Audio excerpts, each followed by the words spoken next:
that reality of knowing, okay, this is it. You're going to get married. You're going to cross that line. Yeah. And you are not an Alessi anymore. Yeah. You're not our little girl anymore. Yeah.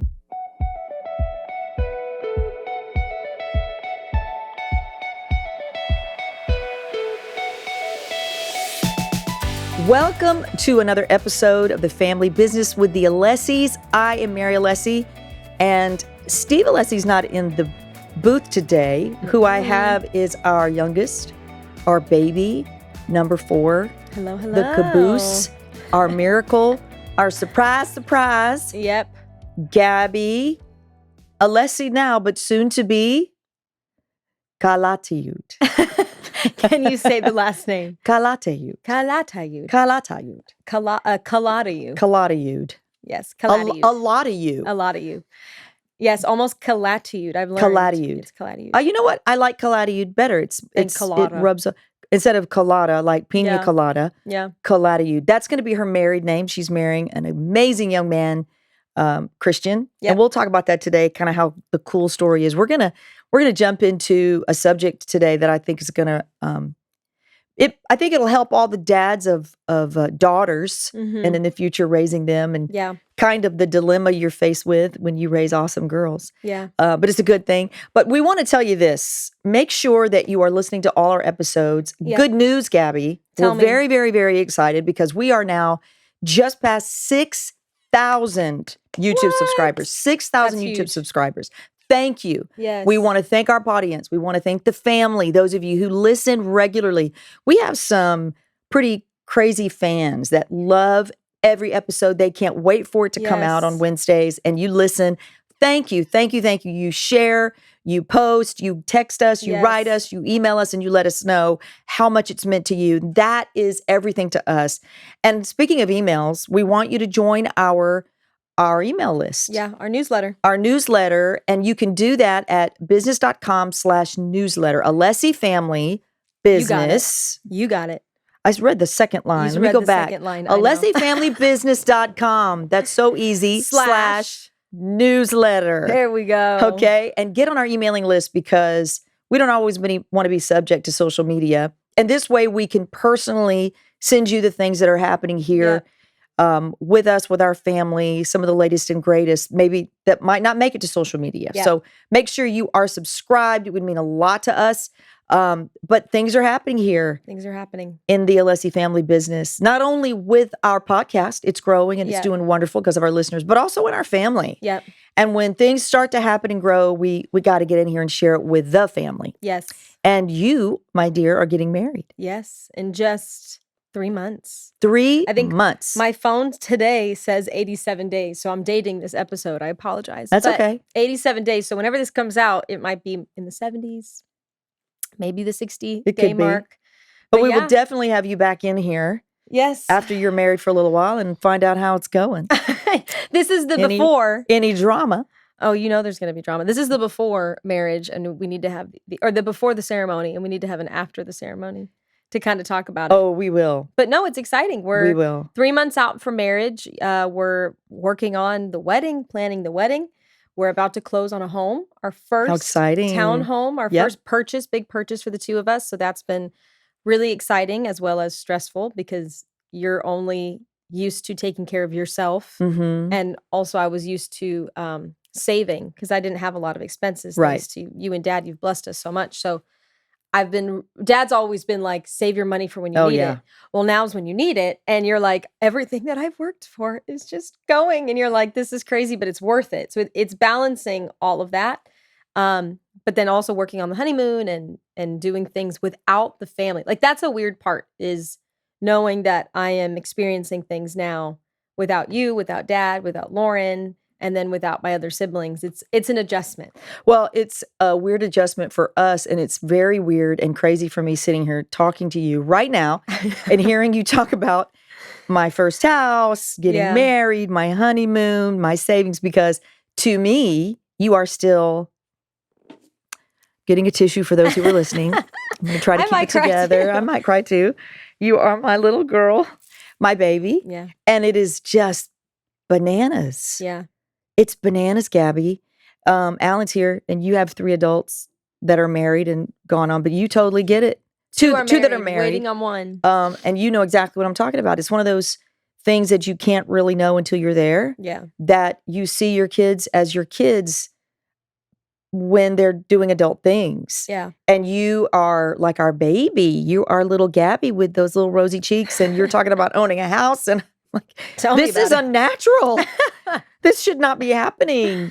But it's weird. I think it's good to talk about, because I think when you are, and this is me speaking from watching you and Dad, right? Yeah. And then also because we're in ministry, we see a lot of this. We see this happen a lot around us. But parents always say, "Oh, I can't wait for my kids to get married. I want them to be with the greatest people." Yeah. And it's such a prayer that, or desire that you ask God for. But sometimes answered prayers are a hard adjustment. Right. Can be a hard adjustment. And so it's not that the expectation versus reality is 1-0 and one's bad and one's great. Mm-mm. It's just an adjustment. Right. And you have to get used to it. I think this experience has taught me that life isn't black and white. There's not only right and wrong. You know, Right. There's a lot of areas in life. There's a lot of things you do that there's a right way and there's a wrong way. Sure. But I think getting married and or about to be married and getting a home and figuring out what to do for your wedding and your trip that you're going to take and all of that, I'm learning that not every decision you make is the right decision or you made the wrong decision. Right. Like, there are little things in it that, hey, that's just what you guys do. Right. You know, that's our dynamic versus you and Dad's dynamic. Or that's how you guys like to travel, but just because you don't travel like we do doesn't mean it's a bad way of traveling. Right. That's something that I've learned. Now, I do believe marrying the right person. I want to say this. There is a right one, and I do believe there can be a wrong one. You know, you want to be with the right person. Sure. And I'm so grateful that I did find and God brought me the right person for my life, because I think that's been something that's been confirmed in many people and in my heart and in what the Lord has told me and confirmed in him. But there's little things along the way, because I'm a very black and white thinker. You're either wrong or you're right. And so if you're wrong, then you're really wrong and you go in the pile of wrong.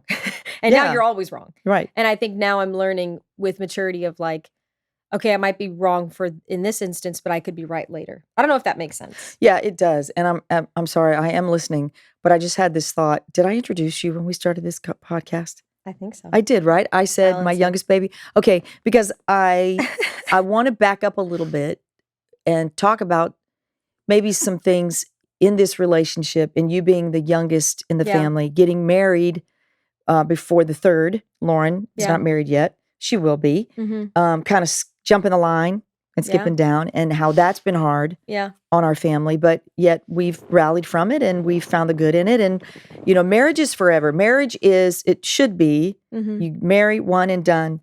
So it doesn't matter who gets married first, who gets married right, making the right decision. But when you and Christian started talking after you were working together, and we were seeing it from a distance, like, wow, this could be something.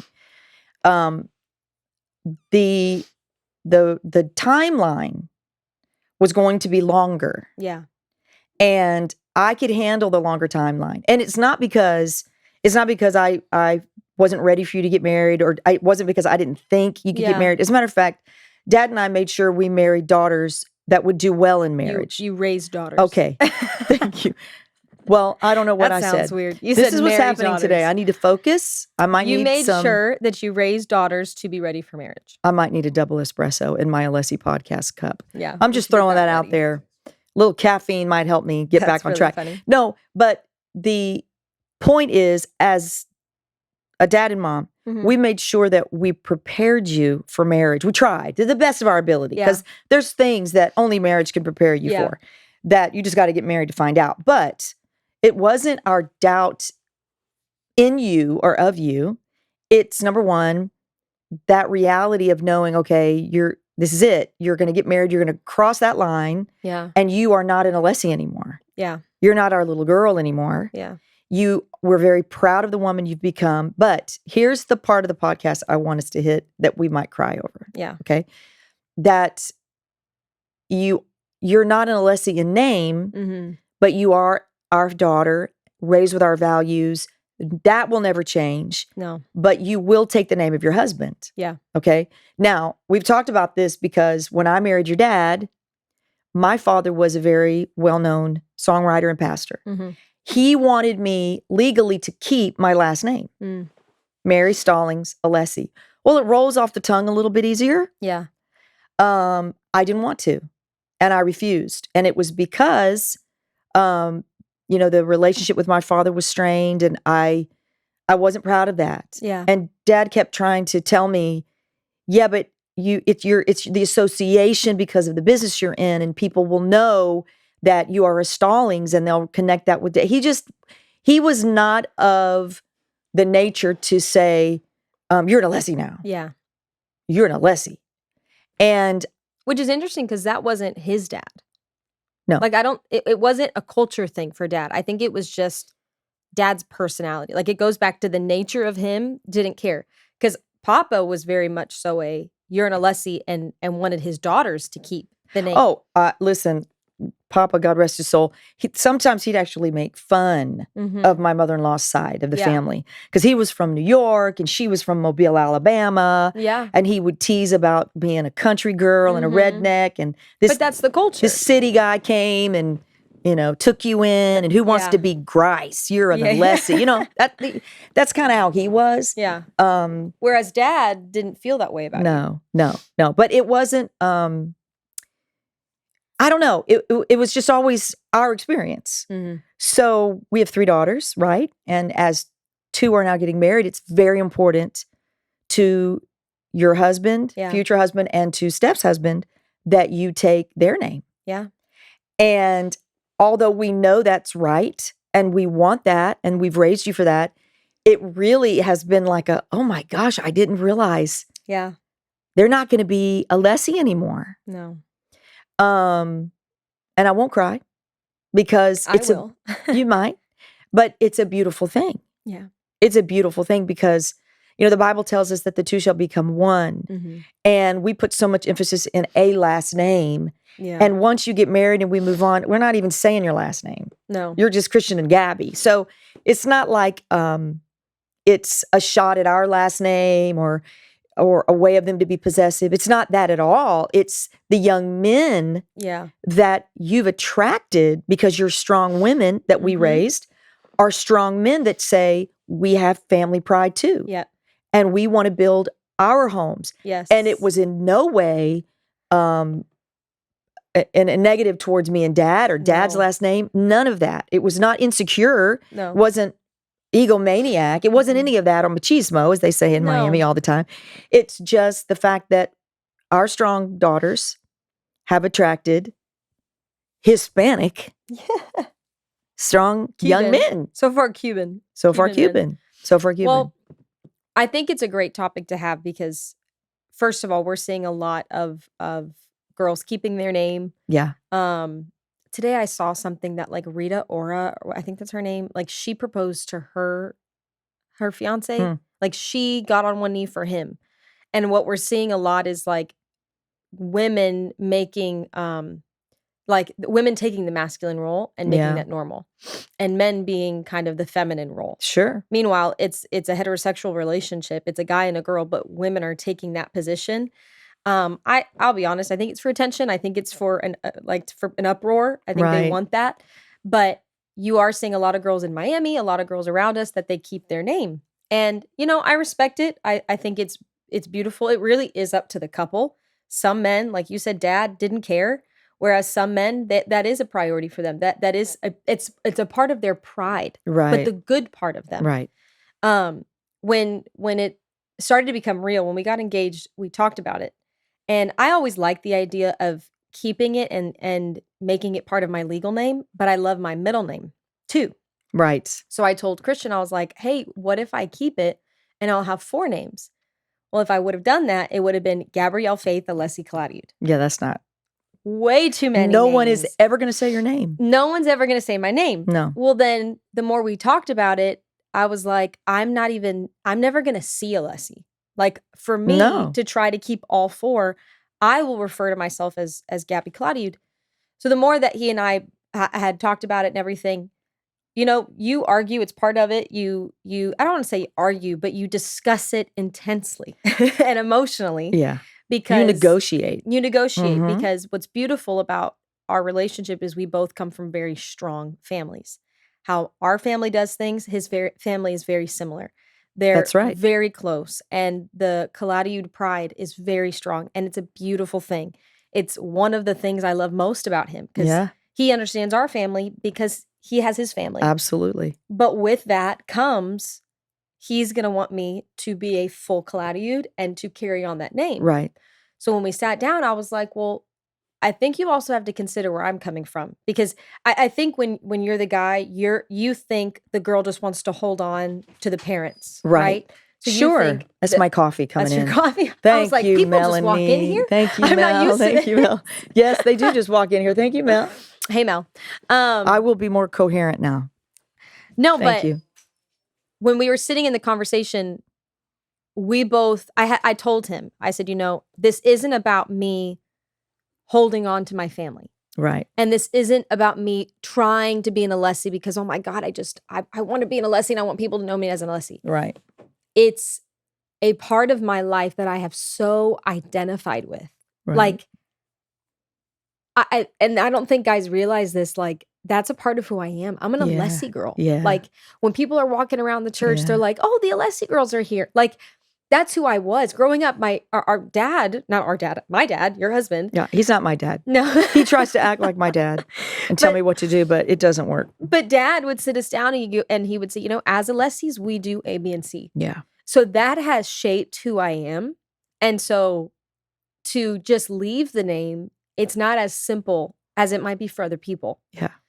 But also for me to not accept his name would be to disrespect something that he wants to do. That's right. And something he wants to carry. And what was beautiful was when I shared this with him, and I was crying even more. I'm like, you don't understand. Like, this isn't about my dad. This isn't about my mom. This is about like where I come from and who I am. And he sat back and he said, and this is why I love him. He goes, I don't want to just make you a Calatayud. Yeah. I want to become our own Calatayud. That's right. And he says, that's really good. You're not just going to come and be a part of my family now. Like, oh, you're another Calatayud girl. He's like, people might say that, but what I want to do is I want to create our own branch, our own family. Yes. Where in culture and in mindset and attitude, we're bringing in both families. Right. Like, and I think for girls, you get scared because you just go, oh my gosh, because I'm taking his name, am I going to do everything that he's like they all do? Which is honestly, I couldn't have had it any better because our families operate so similar. Right. And they're a lot of fun. Oh my, well, they're a lot of fun. They've raised their kids the same way. They think the same way. They love the Lord. Like, everything is great, but you just have comfort zones as your own family. And this is what I meant earlier by, it's not black and white. No. It's just different. Right. Like, our family's not wrong and his family's right or vice versa. They're just different dynamics. So I'm learning, like, okay, we can take, even though we'll take their name, we might eat food like we eat at the Alessi household. Sure. Or we might talk like Alessi's talk. Or, our schedule's going to look different. It's not, you're a Calatayud, you're going to be with the Calatayuds, you're an Alessi, you're going to be an Alessi. Right. And I think sometimes and I don't want to make it spiritual all the time, but I do think the enemy likes to do that with girls. Right. Like when you're about to get married, where you have that fear of like, oh my gosh, are we just going to become like your family? Or are you just going to, and the guys think, are we just going to be your family? Right. When really the enemy does that to divide the two of you. Sure. When you need to sit down and go, let's combine the best parts of both of our families. And this isn't about a last name. It's about the culture. Right. And how can we do things? What did you like about your family? How can we do that with ours? What did I like about my family? How can we bring that into the house? So when he said that, it really settled my heart. And not that it takes away the sadness and the little bit of grieving that you're going to have, but it does get me excited for the family that we are going to create. And what you learn once you get married is you don't ever stop being Gaby Alessi. You become everything that you were. Yeah. And then everything that now God has destined for you to be with this person. Yeah. Whose name happens to be Calatayud. Yeah. So you are Gaby Calatayud. I'll get it right. It might take me a little while.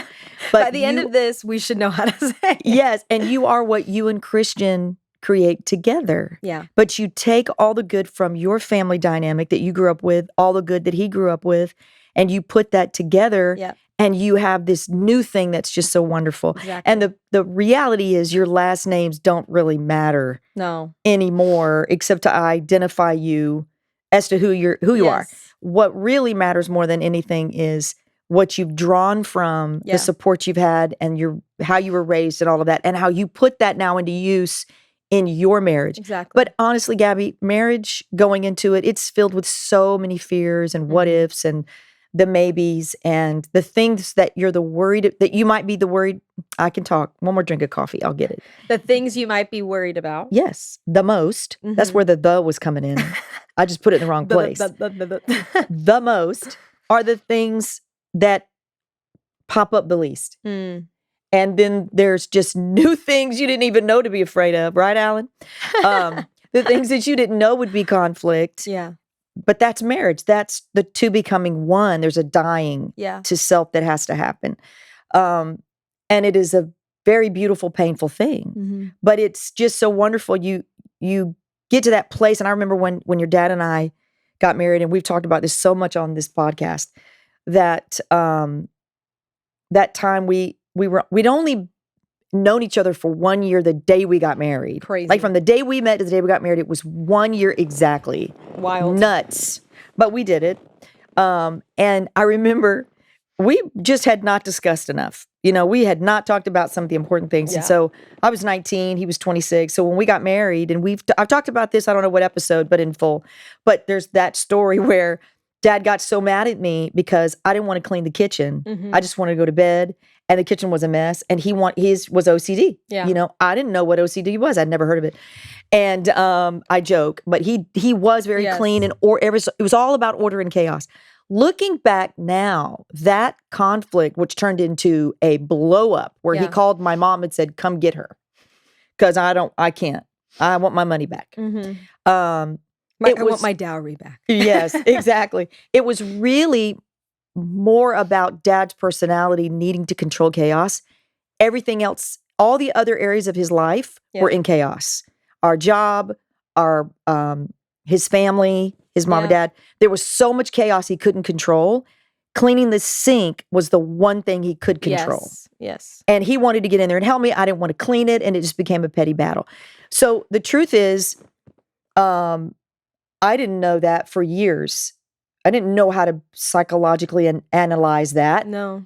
For years. But over the years, as I've matured and he's matured, you kind of walk into an awareness and a knowing. And maturity helps. Yeah. Right? But when you are getting married in that first, that beginning stage of marriage, you don't even really know what's ahead of you with each other. And that's why it's such a blessing that you both honor where you've come from. Yeah. And keeping the name is just really more, or wanting to, is really more just symbolic of honoring the place you've come from. Yeah. Him wanting to give you his name is just really symbolic of him being proud of the place he's come from. Can you imagine that you didn't have that? What if he wasn't proud of his family name? He's like, "I'm sorry, I got to yoke you with these drug addicts," or these people. I mean, it's true. I'm so proud of my family, and I'm proud of who I am, and that's healthy. It is. And if me and Dad were selfish and egotistical and a maniac about, well, you need to keep her, what's wrong with you? And we make Christian look like he's a machismo trying to control our daughter. We're missing the whole point. Yeah. Missing the plot. Well, I think so one of the things, it was interesting. So in our conversation, one of the things he and I kind of negotiated was I really just love the name Alessi. And so I wanted to keep it part of the name, but I've always thought about passing it on as either a middle name or a first name to one of our kids, our future kids. So when we were talking about it, he sat back, he goes, "Okay, I'll make a deal with you. You either keep the name or you don't keep it and one of our kids gets to have it." Well, for me, I was like, I'll take the kids. Absolutely. Because we'll say the name. We'll say the name more. And it's not, again, it's not about like, I need to hold on to my family. But I think it's a beautiful thing to throw into that. It's a beautiful name. It's a beautiful name. Yeah. But then when I sat back and I was like, I want you to know, I want your name. That's I right. love your name. That's right. I feel I'm already building its own pride.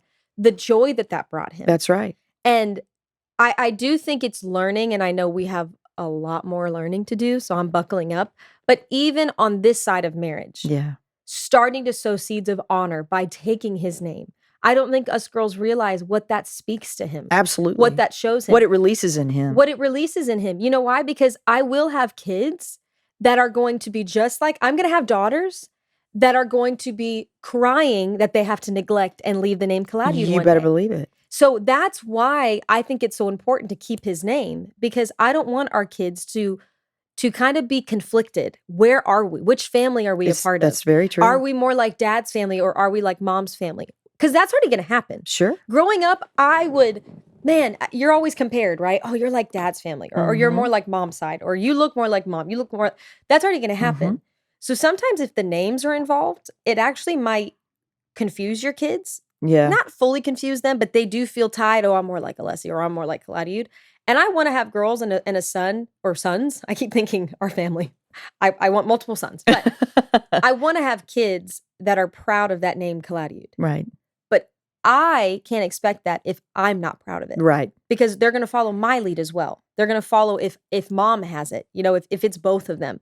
And so I think it's sowing seeds of honor on this side of our marriage that I want to take your name. I even have friends already that call me future Mrs. Calatayud. Whenever they see me, they go, future Mrs. Calatayud. That's awesome. And I've always received it. And I'm like, I love it. I love it. Well, there's one time Christian heard them say that.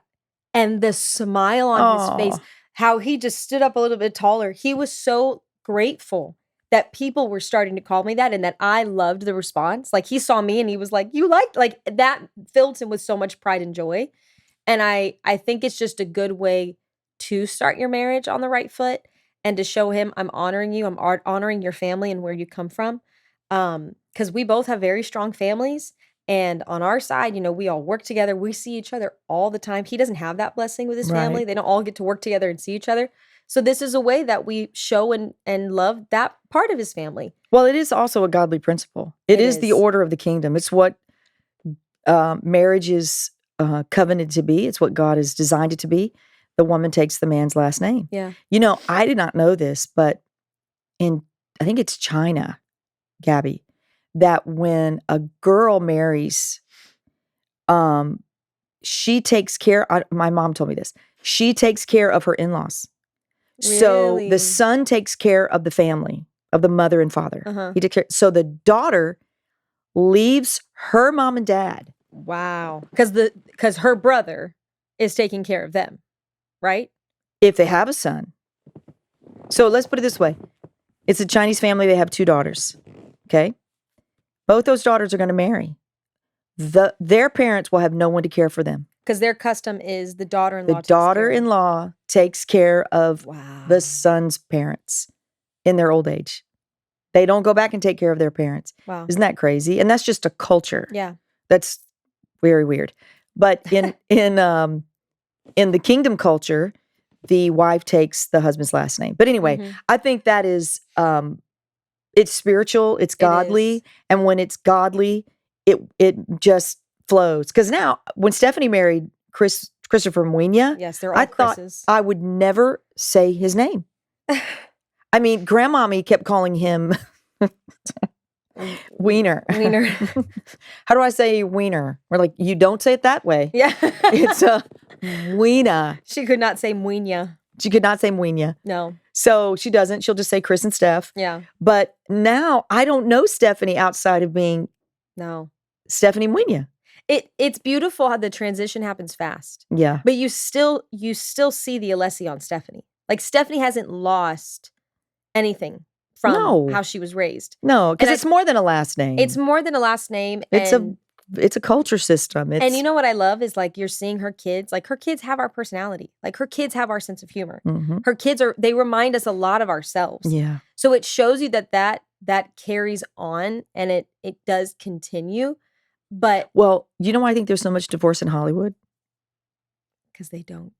They never they get married and they never take their spouse's last name. The women, the actresses keep their stage names. Wow, it's true. And I think the divorce rate in Hollywood is like 80% or something. It's high. It's high. In Hollywood, it might be 90. It's like they say the chances of a marriage working is impossible. If it's 80, that's because a lot of people aren't getting married today at all. So they're just getting together, living together, and breaking up. Right. That's why it's not higher than. But for years, actresses kept their stage names. But Mom, it's such a, you're probably going to say it now. It really is an act of, I'm going to be careful. I don't want to offend anybody. We've offended a lot of people on this podcast. I think at times for certain people, right, when you don't surrender that and you fully submit to your husband, it's a sign of selfishness on your part. That's a fact. Because you are wanting to hold on to who you are, right, what works for you, how you sound, how you look, how people kind of associate you, like, oh, you're an Alessi, oh yes, we know you, or you're a Stallings, we know you. So when you hold on to it, it's an identity for you that you don't want to let go of. And at the beginning of your marriage, you're already communicating to your husband that I want what I want more than what you want. Right. And that is a bad foundation, because then, well, it's an attitude. It's an attitude that shows up in every area of your marriage. Exactly. I'm going to hold on to me. Yes. I'm not going to bring all of me and lay it down for the good of this marriage. I'm holding on to a piece of me, my identity, who I have been, and not surrender to who the two of us together will be. And that's that's a marriage that most likely won't last. Well, I think also something, and I don't want to be like, this was a sign for me, but like, I remember growing up, whenever there was any guy that I was interested in, I always hated their last name. Yeah. Like, I always thought I never want their last name. I don't want to be known as that. Like, yeah. I had very high standards because I loved our last name. I thought it was super strong. Calatayud was the only last name that I was like, I'd be willing to give up Alessi for. And I don't think that the more and more that we've been together, I think it was because of the person and the man that Christian is. Yeah. That it kind of was through the last name that like at first it was just a last name thing. But then the more I was with him, I was like, no, it's him. He is somebody that I am willing to follow. Yeah. And sometimes as girls, you can kind of settle for things with guys. And if you aren't willing to fully submit to him and say, I will follow you, you can change my name or whatever it is, sometimes that shows that you don't fully trust, or you're not sure about the relationship.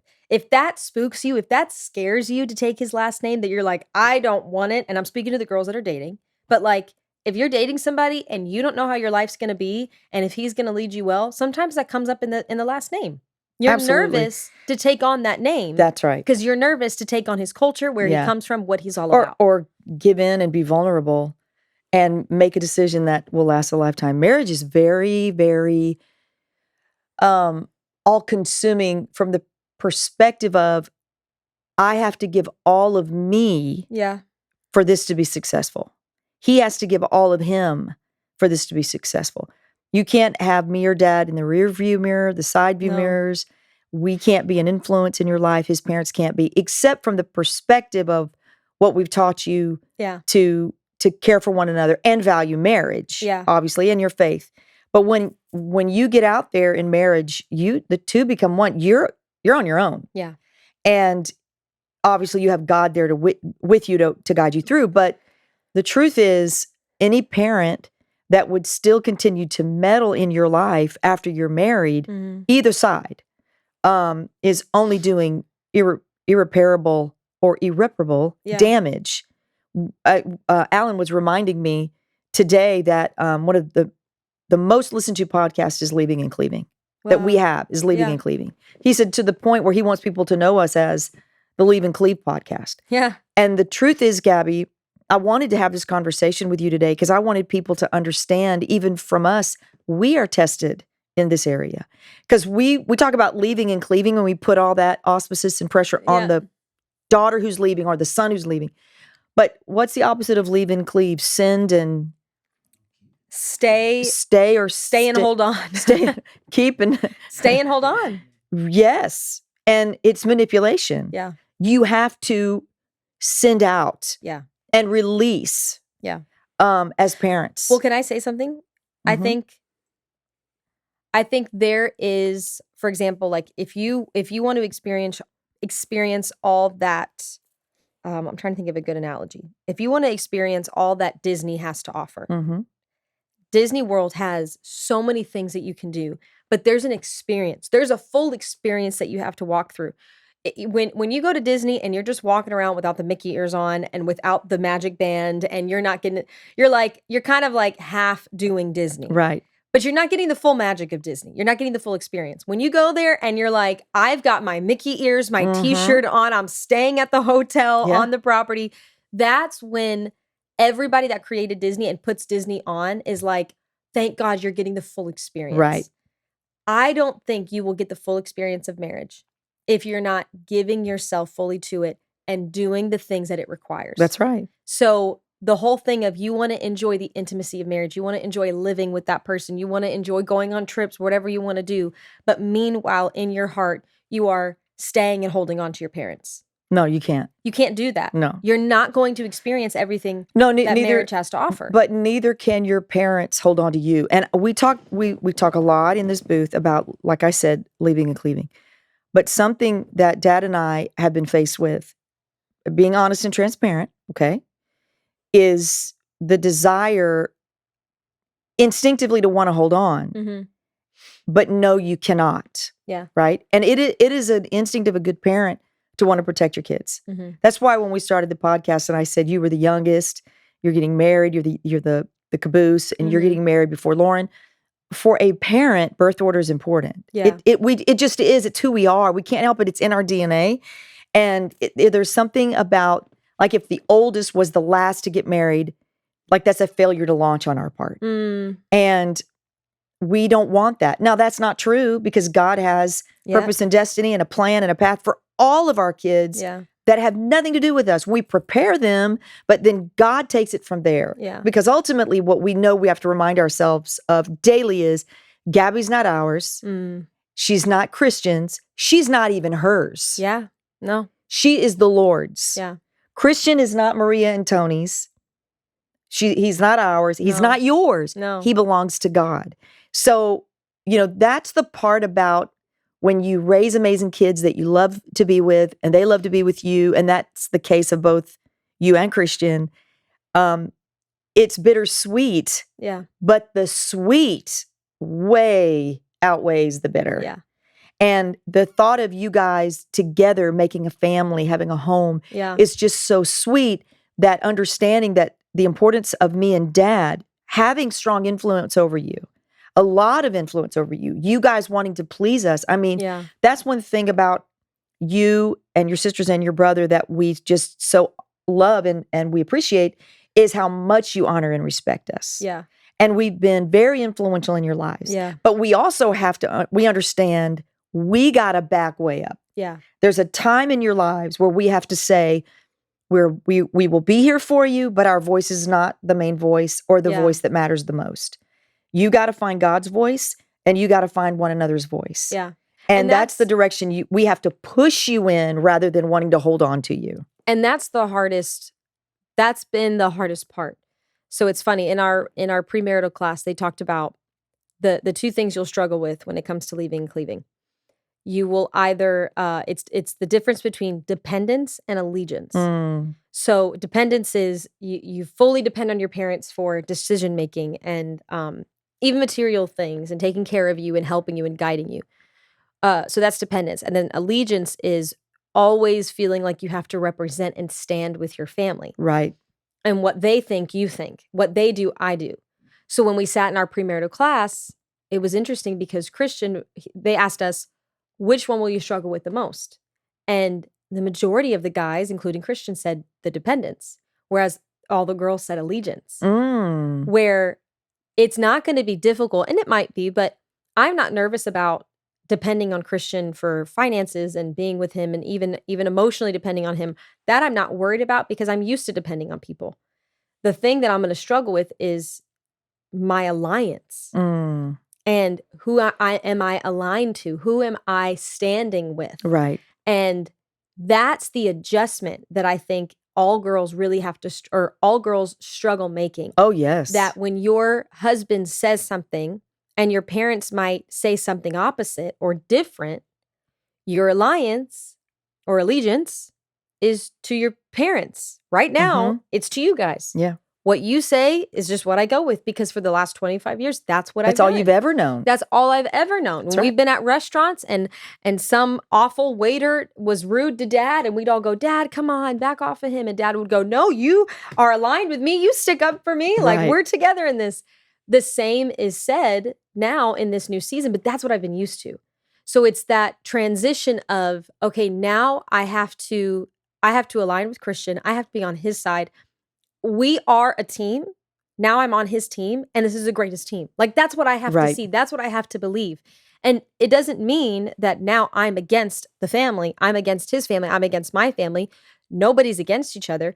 But for this to be successful and fruitful, we have to be together. And I can't keep being aligned to what everything the family does. Like, I can't, like I told him the other day, I have to always tell myself that it doesn't mean like families against each other. Like, nobody's against each other. No. You just want Apocalypse Barbecue and they want sushi tonight. Right. It doesn't mean you're wrong and they're right. No. It's just, you're different. You want different things. I think one of the sweetest things that helped me, that Melanie Gomez said, a friend of ours for many years, at Rochelle's bridal shower. I don't know if you remember this. She stood up because we were asking everybody to give words of wisdom to Rochelle about marriage.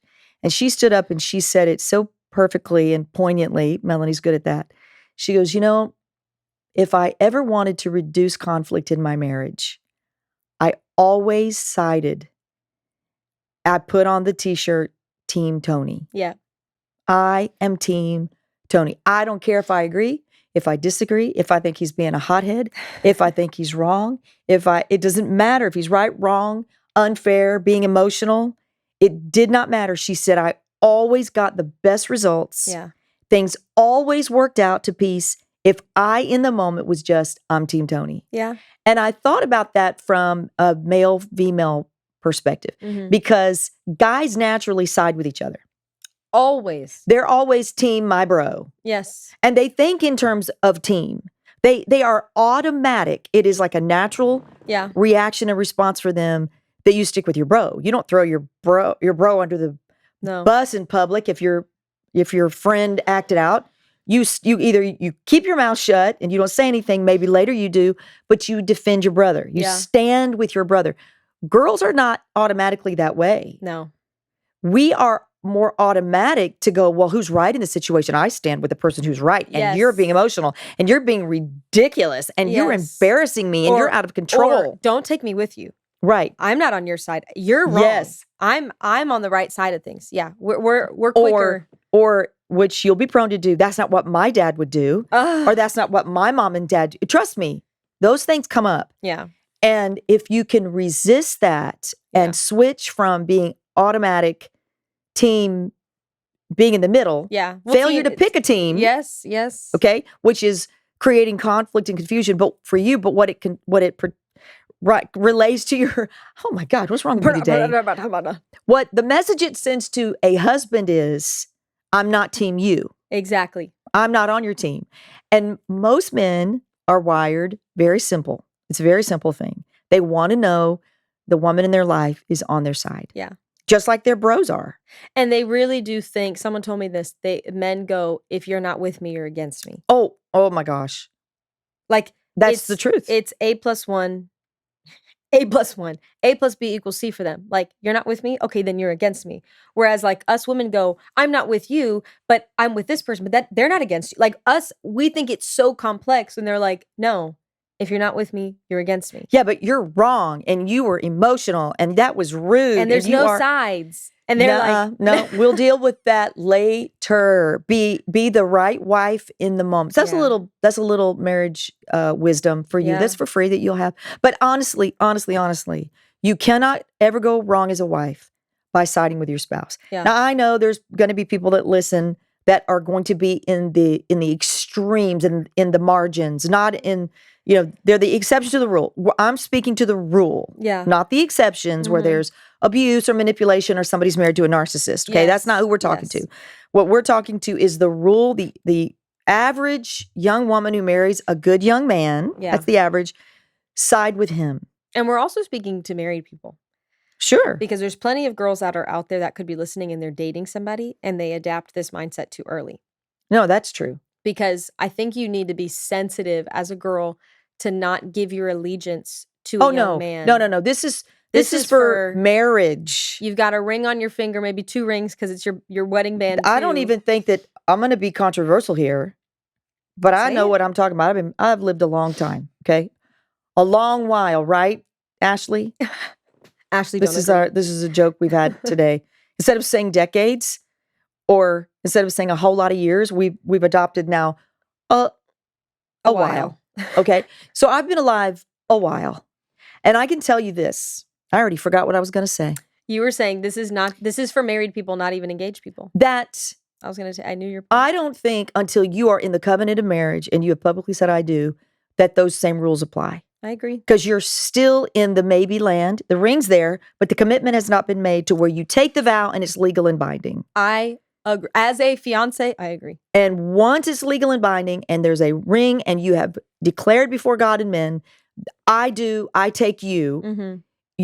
There's still some wiggle room there in that dating or engaged land. Yeah. And that's where you got to be careful that if you're seeing something in the engagement period that's off in your spouse, you still have an out.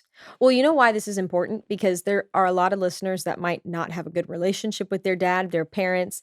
They might be wanting to get rid of their last name as fast as they can. No, that was me. I'm sorry. That's sad, but it's true. You can put your trust in somebody that is not right for you. That's right. And because you're trying to run from this culture, family, last name, parents, maybe dad, whatever it is, you're so quickly just to run to something, and sometimes you run to the wrong thing. Or somebody who's over-promising, they're going to under-deliver. Exactly. Yeah. And you get in a situation, man, that you're not ready for, you don't want, and you sit back and you go, I did not see this, and you were so focused on just getting out and leaving that you left, and now you are cleaving to somebody prematurely. Yeah. And I think it's really good for girls, like, if you're dating somebody and if you're newly, whatever it is, like I'm going through this process because part of engagement is preparing you. Absolutely. You need to be, it's not like, oh, don't leave and cleave until you get married. Like it's a slow process. Yeah.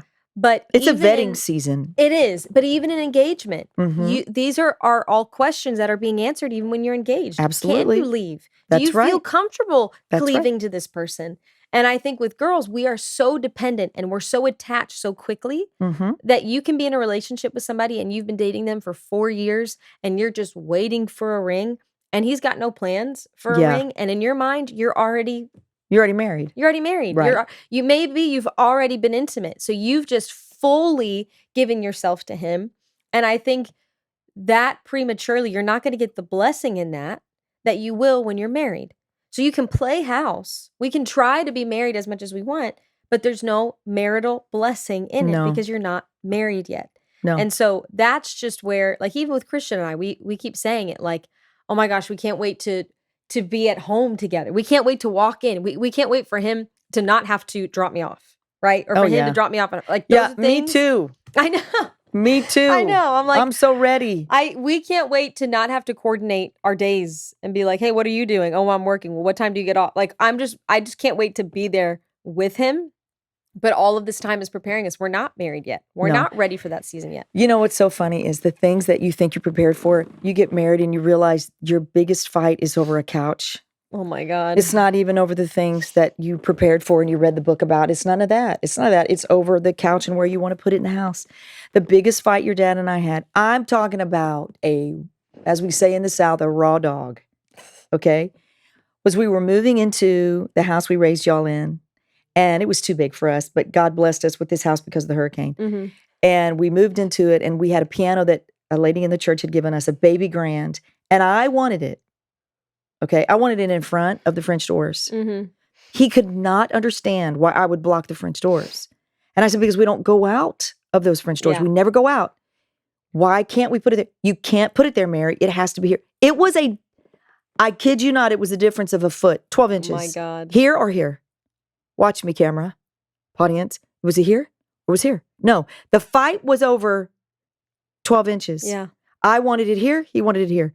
And it's so funny when you look back over your marriage And the things that you thought were going to be the breaking point or the biggest battle or the biggest fight, if you handle your engagement right, if you handle the dating season right, if you honor your families, if you walk into the season right, none of those things will ever come up again. No. All of those little mountains and hills you had to climb. Yeah. Am I going to give up my name? Am I going to take his name? All those fears. All of that is like, why were we even worried about that? They just dissolve like sugar in water. Yeah. The thing that you're going to have the biggest battle over is where to put the couch. Where to put the couch. Where he thought it should go, or where you want to look at him and go, will you just mind your own business? Let me put the I almost said something. Would you let me put the couch or the piano or whatever where I want? I'm the woman. I know what I'm doing. Yes. But that's the part of marriage where the two are becoming one, and the compromises that you have to make, that you want a white couch and he wants a black leather couch. Yeah. That you want the house to look beautiful and he wants it to look like a man cave. Yeah. Oh my gosh. Well, everything he wants, if he could paint every wall black, he would. Right. It's the most disgusting thing I've ever seen. Oh my word. Like, have some dimension. No, the argument now is what wall to tear down and if we should tear it down. And if he could have it, he'd put a sledgehammer to every single wall and make just open them all up, and you'd have no kitchen. And you'd have no kitchen. And I'm like, I like multiple rooms. I do. I think the open floor plan is beautiful, but I also think it's trendy, and I think it's about to go out. And I think people like to have a different room you can walk into. I like that people can be in the dining room while I'm in the living room, and we don't have to see each other. I think it's wonderful. He does not. So then, when on my side, listeners, would you please just stretch forth your hands? I know. My side is keep the wall. His side is get rid of the wall. And then the one thing that changed my mind, and this is where it gets interesting, is when Dad came in, you came in, and you guys said, tear down the wall. And I'm like, okay, we can tear down the wall. We sided with him. And he looked at me like, I'm going to kill you. Well, I really think this is one of those conversations that our listeners need to jump in on. You need to comment. You need to let us know what has been the biggest obstacle. I will bet you. And do we keep the wall or not? Do you keep the wall or tear down the wall? We sound Gorbachev. We sound like America right now. Tear down that wall. We can put the pictures in the newsletter. That's a great idea. Of the old house. So we'll let the people vote, but we'll let the inspections decide whether or not we can tear down the wall or not. And everybody, this is not to plug myself, but come or follow my Instagram, because then I'm gonna. Yes, you are. You're going to vlog it. Yeah, I want to post more about this because that's a good idea. Townhome. We got a townhome that is super old, smells like cigarettes, mold everywhere, like carpeted. Everything's going to be ripped out. We got it for a great price in like the most beautiful neighborhood. We think it's nice. We could only stand there for 5 minutes because we had to get out. It was just so bad. It smells so bad. But we are in the same zip code as both of our parents. How sweet is that? Which is super sweet. So we're at like 1.8 miles from you and Dad, and 2.1 miles from no, it's like parents. You're right there. And we didn't ask for that. No, his mom and dad didn't ask for that. You guys found it. And it's so sweet. But it's super old. And so we're going to go in and we're going to gut it and redo the floors, the walls. Everything has to go. But it's going to be a fun project. And we have 2 months to do this. By the time we close and we get in there, we got 2 months. You know what makes you fight a lot? Pressure. You know what you guys have in the next 2 months?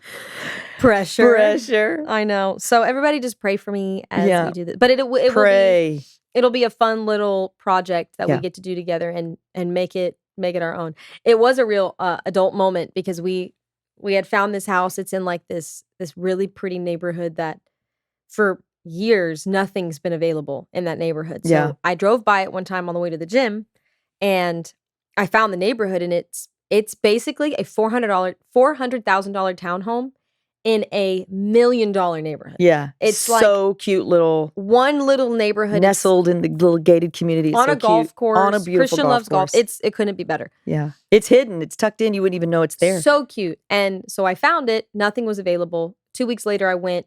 This one had just come available. Well, it went off the market, back on the market, whatever.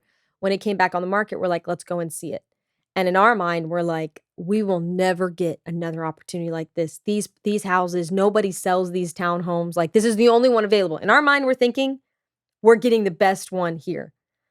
We put a contract down. They take it. We're so excited. We're so happy to do it. 2 weeks later, another one of the townhomes in the neighborhood comes on sale or goes for sale, and it's renovated on the inside. And it's only a couple, like not a couple, but it's more money. It's a few $1,000s more, yeah. But it's not that much more. And we both looked at each other like, dang it, did we make the right decision? But it's a great lesson of like, sometimes you make decisions as an adult and you're like, did we make the right decision? What do you got to do? But you got to fully believe in your decisions. And I'm going to be a preacher for a minute. Is it okay if I preach? Here's a great illustration. You are going to gut and start at 0. Yeah. Together. Yeah. And build out what fits you both. Yeah. Okay. And it's going to be hard, and it's going to be hot, and it's going to be sweaty, and you're going to not know what you're doing, and you're going to argue, and you're going to say, is it worth it? And there will be delays, and there will be frustration, and there'll be people that come in and say what you can't do and what you can do. Yeah. And you won't have the money for your dream, whatever. But when you get done, and you're living in it, you will look at one another and say, look what we've built. It's true. That's what marriage is. It's good. And that's what you're going to get a quick abbreviated version of, experience of in this first part of your marriage, these first few years, this experience. It's a lot to take on, don't get me wrong. Yeah. But I know this. We know what we've raised. Yeah. And Christian's mom and dad know what they've raised. 2 strong, very strong individuals. True. That can do a lot and do it well. And you have the support of your families. So that is going to be such a beautiful picture when you start from scratch. It's not a marriage that looks like anybody else's. No. It's not a cheap version of somebody else's. It's yours, but you'll pay for it. Yeah. With hard work, blood, sweat, and tears. Yeah. You're going to pay for it, but you'll look back and say, look what we built together, and look how beautiful it is. And that's the sad thing about families and couples today that give up too soon. They walk away. I was on the phone with somebody today, a good friend of mine. She's getting ready to celebrate 35 years of marriage. Wow. And it was just so funny because she called me. She goes, can I just vent? I went, girl, yes, you can. And she started to tell me about something in their relationship that really drives her crazy. And she doesn't know how to address it, how to fix it, whatever. And she goes, I don't want to make a big deal about it, but I feel like this should be better in our marriage. Don't you think this should be better? And I just listened to her and I went, yeah, it should be. But you've got to start looking at how far you've come, how far he's come. The fact that if anybody should be divorced, it's you guys. And she started laughing. It's true. And I said, when you start putting more of your attention and your brooding time, less on what you're not getting and more on what you've created and what you built, you start thinking less about your own needs. And then somehow God fills in that blank, and your husband knows you and will respond, and it's fixed. And it's good to have a girlfriend that's been married a long time too, that knows there are seasons in your marriage you'll go through. You're going to change. He's going to change. It's true. One thing about it though, is you've learned from being Alessi. Yeah. He's learned from being in Calatayud. And you take that with you for your whole life. Yes. But the two leave that, cleave to one another, and they do become one. Yeah. And it's the most beautiful thing, but it's painful. It hurts. Yeah. There's a lot of things walls you got to tear down. Yeah. Rooms you got to remove. Yeah. Compromises you have to make. But when you make them, you make this beautiful, beautiful union that is a covenant that before God is one of the most beautiful things God's ever created. Yeah, it's so true. So do you know that Stephanie said to us, your oldest sister, hey, if you need me and you can't fill an hour, just come in, just call me and I'll come in. And I didn't have the heart to tell her, it's me and Gaby. We can fill an hour. What do people call me, Mom? Yak attack. What? What? Do you know? I gave you the leg up. I say it all the time. Original Yappuccino. That's what they called me. Yak attack. Yak. It's not. So if you had kept, yak, Mom. Okay, wait a minute. Yak means to throw up. No, it doesn't. Yes. Who said it does? Yak. What do you think? Yakking. Yak You're means? yakking a lot. Oh, that's yapping. Yapping. Oh, well, let me say this. I don't know if you realize this, but do you know that if you had kept Alessi, do you know what your initials would have been? Really, Gabby? It's 3 letters. GAC. Oh, I was doing F. GFAC. If you had gotten rid of your, this is not hard. Gabrielle Alessi Calatayud. Mom, I know, but I told you from the beginning I wanted to keep faith. So I thought you were doing it with keeping faith. No, if you had to only keep 3 names, you would have been Gabrielle Alessi Calatayud. GAC. GAC. But now I'm going to be GFC. I don't know. That's it. No, GFC. I'm saying it was a good choice. You did good. You did good. That's a horrible. We're powering down. GAC attack. No. Yappuccino. GAC attack. Yak attack. Gappuccino. No. Gappuccino. This is why we need Dad. Dad needs to get back in here. Dad. This is why Dad hosts, because then he's like, all right, well, you've been enjoying the Family Business Podcast. All right, well, you've been enjoying the Family Business Podcast with the Alessis. And again, let's remind you, please go subscribe. This has been fun. This has been fun. Because if you want to know about what Gabby shared about following her and her vlog to her marriage experience through the remodel. Vlog. What did I say? No, it's just funny.